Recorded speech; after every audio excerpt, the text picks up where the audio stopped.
Hai, balik lagi di RWPP Plot. Pembantaian kristal Scorpion yang direncanakan Sanraku kemarin akhirnya berhasil. Semua kristal Scorpion dibuat jatuh oleh Sanraku. Tapi, apakah ini sudah selesai? Apakah Sanraku sudah sepenuhnya menang?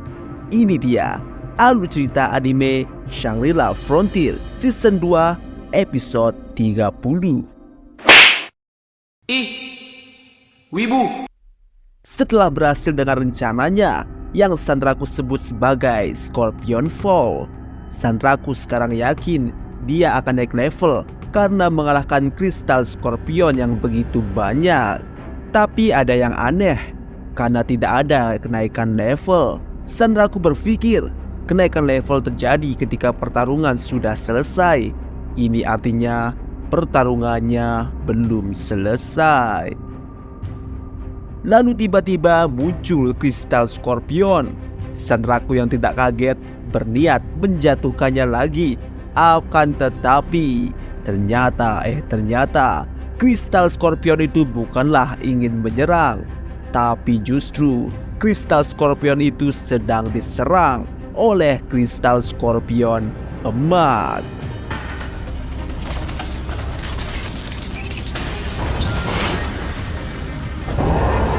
Sanraku langsung dikejar. Terjadilah kejar-kejaran antara Sanraku dan kristal Scorpion emas. Tapi karena tidak bisa lari, Sanraku memutuskan untuk menghadapi kristal Scorpion emas.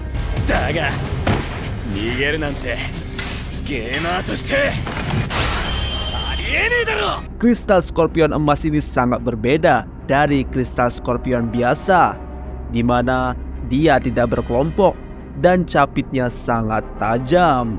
Sanraku terus melancarkan serangannya, tapi tubuh kristal Scorpion emas terlalu kuat untuk ditembus.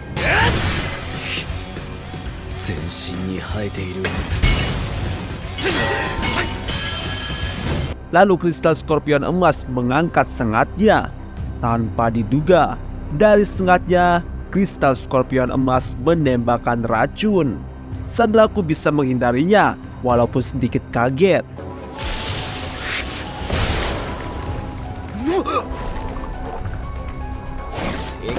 Akhirnya Sanraku menyadari jika kristal Scorpion emas memang dibuat untuk spesialis tempur. Bisa serangan jarak dekat ataupun jauh. Serangan Sanraku masih belum mempan sampai Sanraku terpojok. Lalu dia melihat kristal Scorpion emas akan menembakkan racun lagi.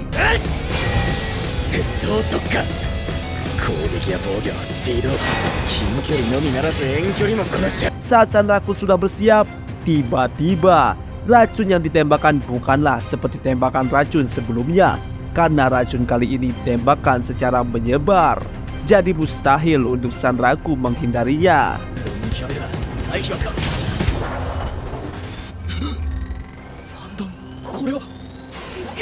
Kecuali Sanraku masuk ke dalam inventory. Telat sedikit Sanraku bisa mati. Saat ini Sanraku cuma bisa mengakses inventory sekitar 6 kali lagi. Jadi dia tidak boleh sembarangan keluar masuk. Saat keluar inventory-nya, Sanraku kembali berduel dengan kristal Scorpion emas. Rencana Sanraku kali ini adalah melumpuhkan sengatnya.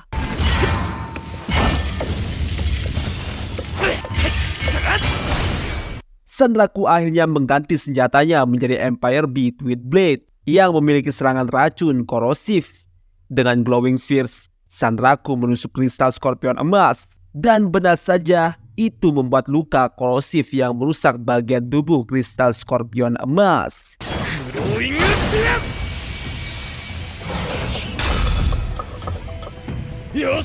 Tiba-tiba, kristal Scorpion emas mundur lalu mengangkat capitnya. Dan gak disangka, kristal Scorpion emas melakukan regenerasi.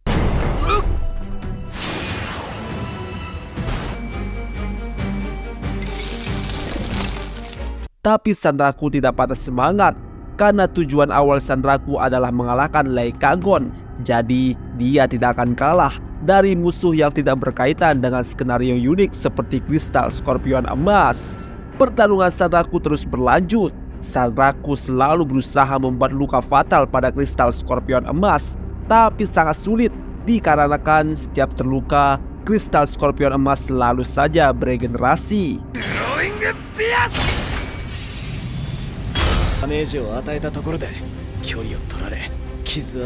Sanraku menduga jika kristal Scorpion emas beregenerasi dengan cara memanfaatkan cahaya bulan.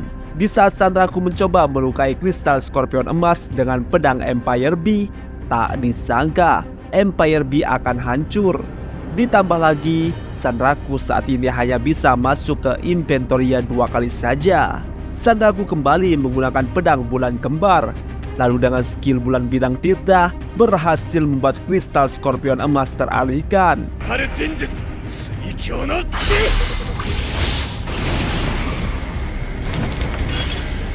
Selanjutnya, Sanraku menggunakan skill pembantian tanpa henti, di mana Sanraku menyerang secara bertubi-tubi sampai stamina-nya habis.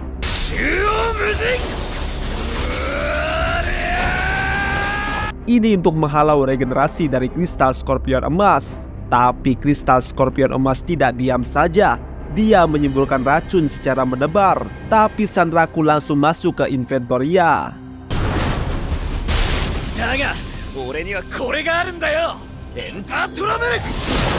Saat keluar inventoria, dia melihat kristal Scorpion emas sedang memulihkan diri. Kesal melihat itu, Sanraku mengganti senjatanya menjadi pedang rawa, lalu melemparnya tepat mengenai luka kristal Scorpion emas.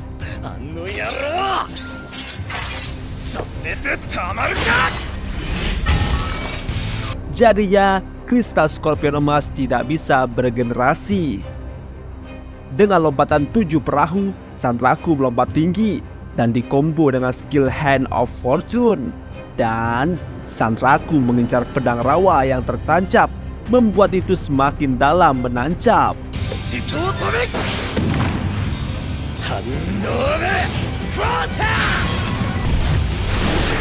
Menyadari jika kristal Scorpion emas harus mengangkat kedua capitnya untuk beregenerasi, Sanraku menggabungkan pedang bulannya menjadi satu.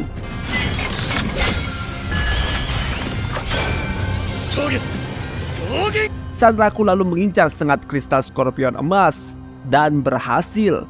Sengat itu berhasil terputus.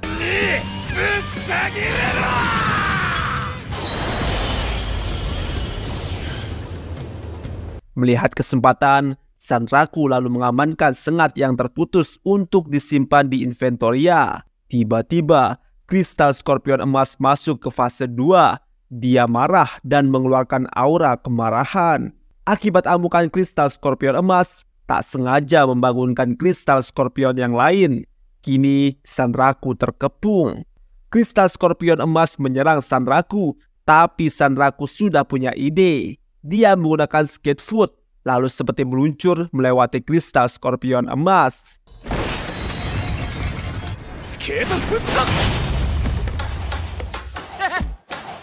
Entah apa rencana Sanraku, tapi saat kejar-kejaran dengan kristal Scorpion emas, dia malah memancing kristal Scorpion yang lain untuk mengejarnya.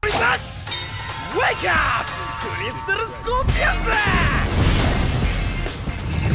Rupanya, rencana Sanraku adalah mengadu domba antara kristal Scorpion emas dan kristal Scorpion biasa, di mana dia tahu jika kristal Scorpion tidak akur dengan kristal Scorpion emas. Sanraku lalu membuat kristal Scorpion emas menjadi buta dengan menyerang matanya.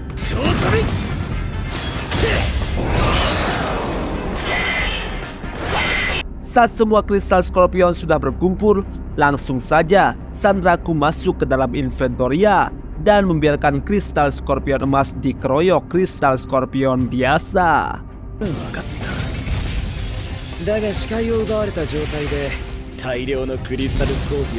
Meski kuat, tapi jika dalam keadaan buta, kristal Scorpion emas tidak akan berkutik melawan kristal Scorpion yang begitu banyak. Saat Sanraku keluar dari inventoria, dia melihat capit kristal Scorpion emas sudah terputus.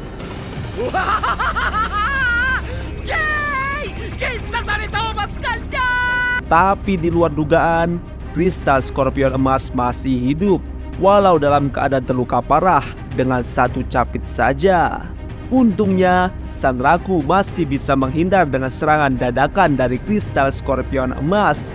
Mau tidak mau, Sang Raku harus menghadapinya.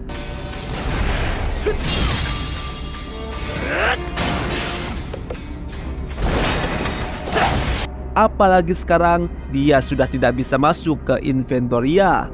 Jadi inilah pertarungan penentu. Karena sudah buta, kristal Scorpion emas hanya bisa mendeteksi Sang Raku dari getaran saja. Saat Sang Raku akan menyerang dari atas, tiba-tiba sebuah uap dikeluarkan kristal Scorpion emas, membuat Sang Raku harus mundur.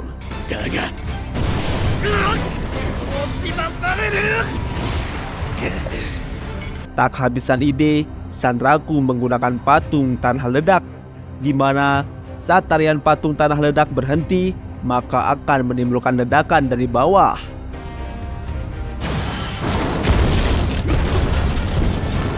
Dan benar saja, ledakan besar terjadi. Saatnya Sang Raku menyelesaikannya dengan teknik pedang Forval tebasan bulan sabit.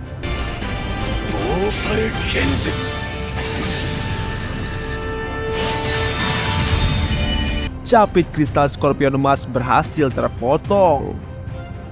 Sekarang kristal Scorpion emas sudah tak berdaya dan tak punya senjata. Saat Sang Raku akan mengakhirinya, siapa sangka kristal Scorpion emas masih bisa bergerak dan membuat senjata Sang Raku terlempar. Saat ini Empire B tidak bisa digunakan, tapi Sang Raku belum menyerah karena dia masih punya pedang rawa yang tertancap pada kristal Scorpion emas. Dengan belati rawa yang tertancap, Sang Raku meraih pedang itu menggunakan Glowing Fierce.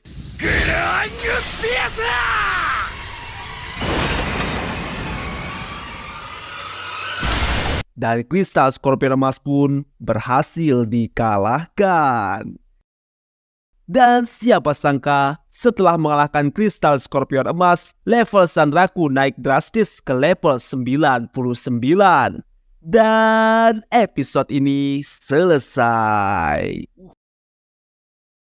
Akhirnya Sang Raku melawan musuh yang tangguh. Siapa sangka ada musuh kuat seperti ini. Karena sudah naik level, Oikazo bakal iri nggak ya? Nantikan kelanjutannya hanya di RWPP Plot.